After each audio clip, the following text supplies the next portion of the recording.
I really hope that my parents don't see this video that I'm about to put out. The reason being is because I just got absolutely niche slapped. So if I'm watching this 40 years, at 40 years old, Joe Durden, just coming back to his YouTube channel to see how absolutely cringy he is, great success. I hope that I will have made my 40-year-old self proud. I just got done watching the 40-year-old, sorry, not the 40. I just got done watching Alex Hormozi's episode with Stephen Bartlett. I had seen Stephen Bartlett in several different like reels on social media, but I never really like watched one of his episodes. But this was probably the one of the most interesting and self-slapping, taking that arrogant BS out of my mentality episode that I've seen in a while. I know that's a lot to say, but it's because there was one part that I want to talk about that spoke so strongly to me.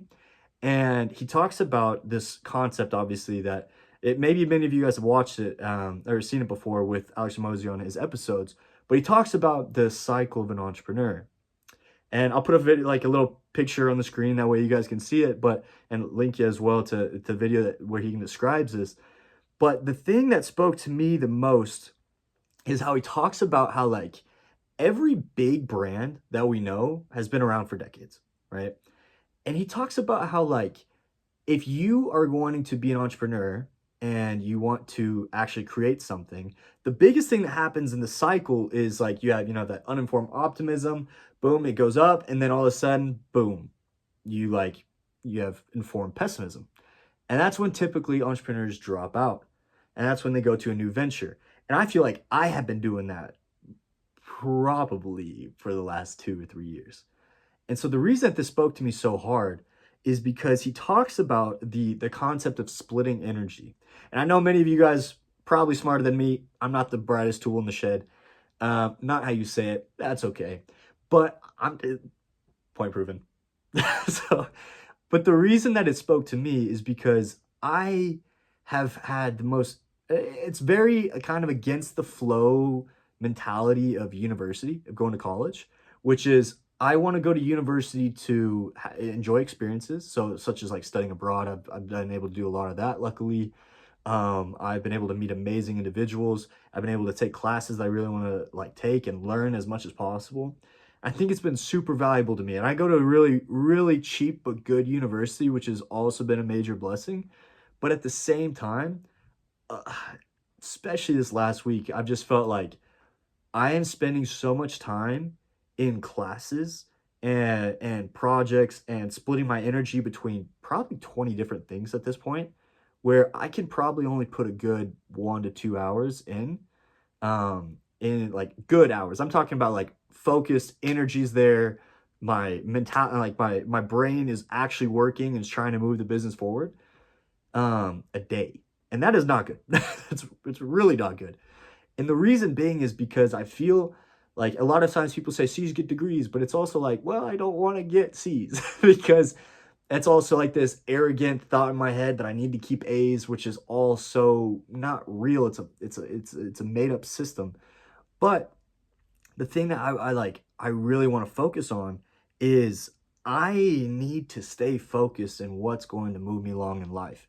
Now, this is going to be, I'm calling myself out here. My major's German, okay? I am not anything like, I'm not in finance, I'm not in accounting, I'm not going to go to the big four, right? I'm not going to go into investment banking, I'm not going to become a doctor, right? Like, in all reality, my major doesn't mean anything. Nothing. Nada.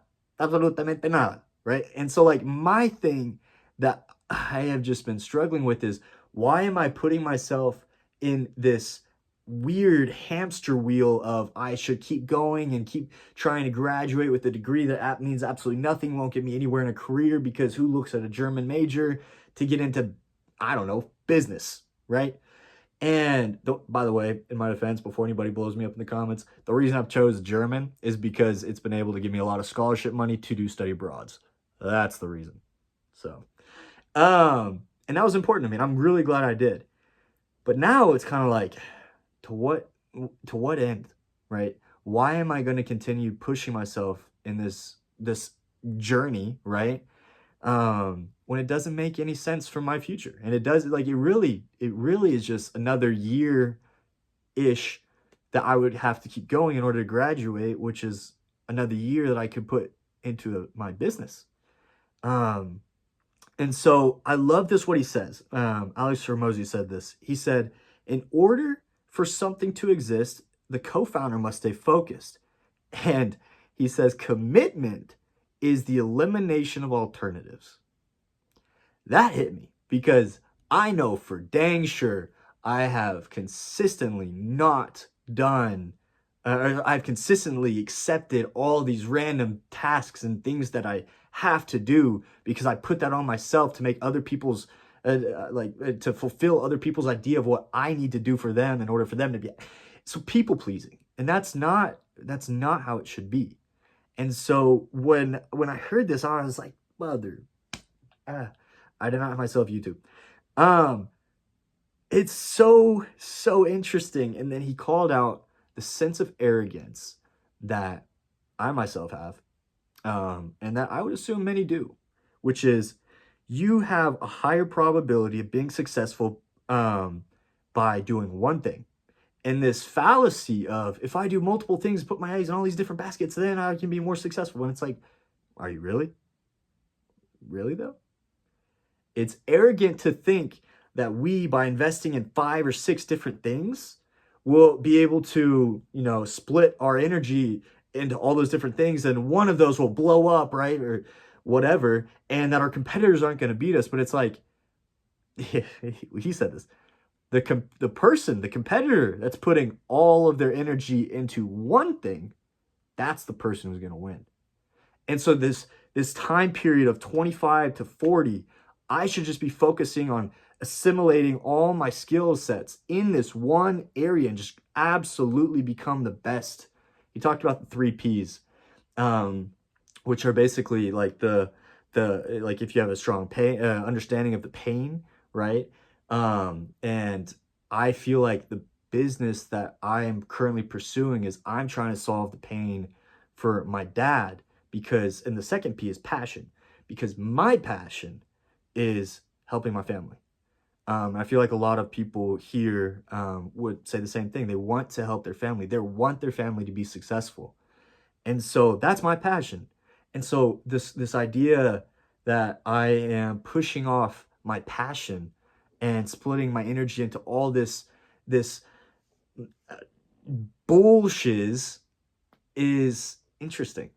And so I am just so grateful right now for my for the ability, and I didn't do anything, honestly. I just heard it, okay?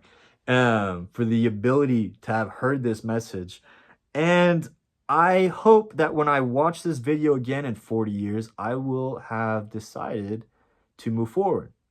Here comes the last little snippet that Hormozi said, which I want to make sure I put in this video because I know for a fact if I don't, then I can easily postpone making the correct decision. This is important. He said, it's easier. Entrepreneurs find it easier to give advice rather than follow it. So I'm coming right now from the perspective that I am honestly pretty scared, which is good. It's normal. But I do want to make sure I have this accountability with myself that I do move forward doing the right thing, because I know that, first off, it's better for me.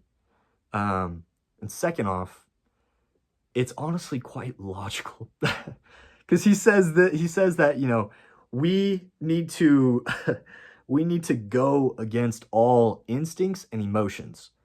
And that's something that's really hard for me, because I grew up with a family. It was my father's a doctor, right?